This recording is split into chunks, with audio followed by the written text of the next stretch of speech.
আসসালামু আলাইকুম প্রিয় শিক্ষার্থী বন্ধুরা, আশা করি আল্লাহর রহমতে ভালো আছো। আজ আমি তোমাদের মাঝে আবারও নতুন একটি ভিডিও নিয়ে হাজির হয়েছি। আজ আমি তোমাদেরকে দেখাবো লগের ইম্পর্টেন্ট একটি এমসিকিউ। এই এমসিকিউ গুলো মূলত এসএসসি পরীক্ষায় এসে থাকে। এখন দেখাবো এই অঙ্কটি তোমরা কিভাবে সহজে সমাধান করবে।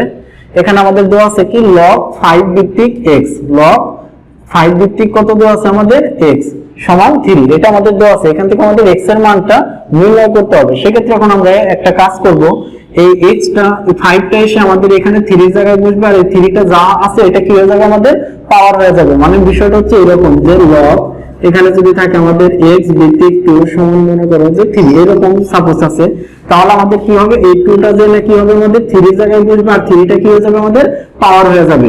আর তখন আমাদের এই লগটা কি হয়ে যাবে আপনা আপনি উঠে যাবে। অর্থাৎ যখন আমরা এখান থেকে ভিত্তিকটা পরিবর্তন করব তখন আমাদের লগটা কি হয়ে যাবে আপনা আপনি উঠে যাবে। সেক্ষেত্রে আমরা এখানে কি লিখতে পারি যে x সমান, তাহলে 2 এসে কি হবে 3 এর জায়গায় বসবে, আর 3 টা কি হয়ে যাবে আমাদের পাওয়ার হয়ে যাবে। অর্থাৎ 2 কে কিউব করলে কত হবে 8। এইভাবে আমরা মূলত এই অঙ্কটি সমাধান করব। সেক্ষেত্রে এখন এটা আমরা লিখবো যে বা এই 5 এসে 3 এর জায়গায় বসবে, আর 3 টা কি হয়ে যাবে আমাদের পাওয়ার হয়ে যাবে। সেক্ষেত্রে আর লগটা আমাদের আপনা আপনি উঠে যাবে। x সমান তাহলে এখানে আমরা লিখতে পারি 5 কিউব, অর্থাৎ 5 কে কিউব করলে কত হচ্ছে 125। এটা হচ্ছে কি আমাদের নির্ণয় অ্যানসার। এভাবে আমরা মূলত এই লগের এমসিকিউ গুলো সহজে সমাধান করতে পারি।